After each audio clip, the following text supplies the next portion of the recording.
England are in the final stages of preparation for their quarter-final against Switzerland on Saturday. Gareth Southgate is considering some big selection choices heading into what could be one of the defining games in his tenure.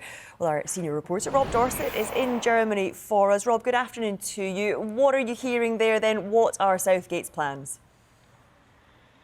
Well, look, Joe, a number of the national newspapers said overnight and this morning that Gareth Southgate, they believe, is thinking of switching to three centre-backs for this big quarter-finals against Switzerland on Saturday. I think I can go a bit stronger than that now, and I can tell you that I think it's likely. I think that's what Gareth Southgate is absolutely planning to do, to change his team pretty radically and rip up the plan that he's had so far in Euro 2024. And let's put that into context. This wasn't on the agenda. This wasn't part of Gareth Southgate's plan when he came out here, when he talked to his assistant Steve Holland about how the tournament might go. But I think it's radical but pragmatic from the England manager if he does indeed go to that sort of formation for two reasons. The first of them is Mark Gay, who is suspended for this game, and a lot of people thought that Mark Gay might be the weak link in England's defence before the tournament started.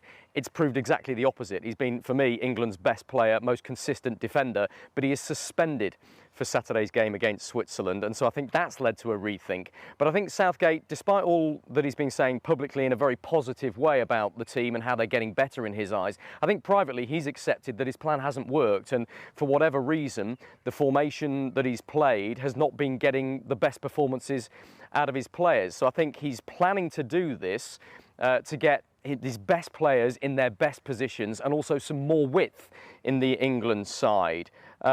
It sounds like that England have been practicing with the back three in training. I'm pretty sure they did that yesterday. They're just about finishing now their closed training session away from the camera, so we don't know what they're doing.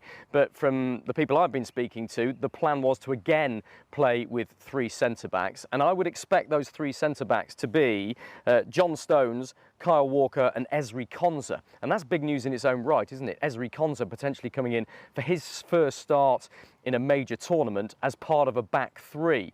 But he's been very, very impressive for England of late, both in friendly matches and when he's come on in this tournament. Indeed, in the second half of extra time against Slovakia, he was very, very impressive, deputising at left back. So his versatility has been much admired by Gareth Southgate. And that's the back three that I think he would go with Kyle Walker's pace, a real asset to be able to sweep in behind if Switzerland were to break through the back four. When it comes to the wing backs that he might go with, well, I think that's a lot less clear at the moment. I think that's where Southgate's still looking at his options, because on the right wing back position, it could be Kieran Trippier or Trent Alexander-Arnold, both of them hugely experienced and offering an awful lot of options in that area. At left wing back, tricky.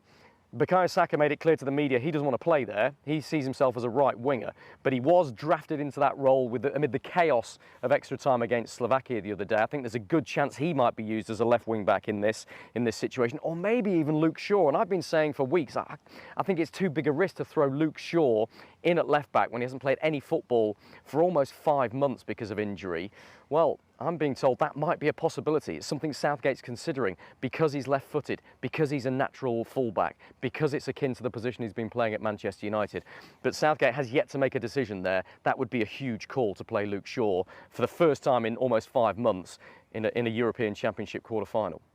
So, Rob, what would that then potentially mean for midfield as well as Southgate's attacking options?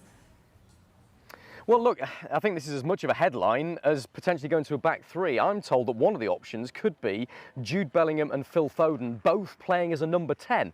So if you like, that formation would be a 3-4-2-1 formation, if you like, with Foden and Bellingham operating in pretty free roles behind Harry Kane up top. Now, there's a risk with that, because if you play Bellingham and Foden both as free roles, might they take up the same sort of space that each of them wants?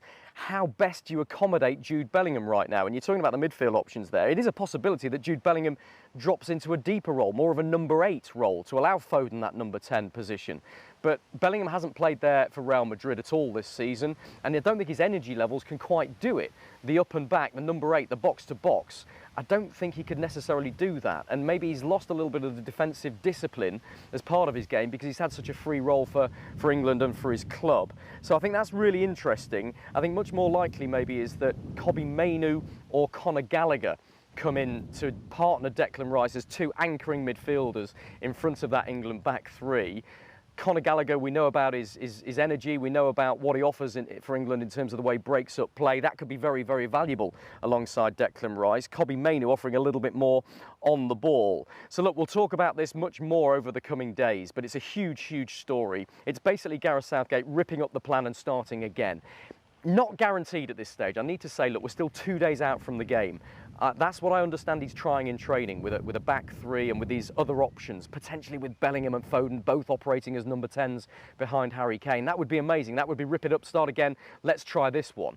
Very, very positive and bold from the England manager if he does that. But as I say, still 2 days to go. He might just say, no, let's opt for a back four, that's what we know. But that's not the indications of what's happening in training right now, as I understand it.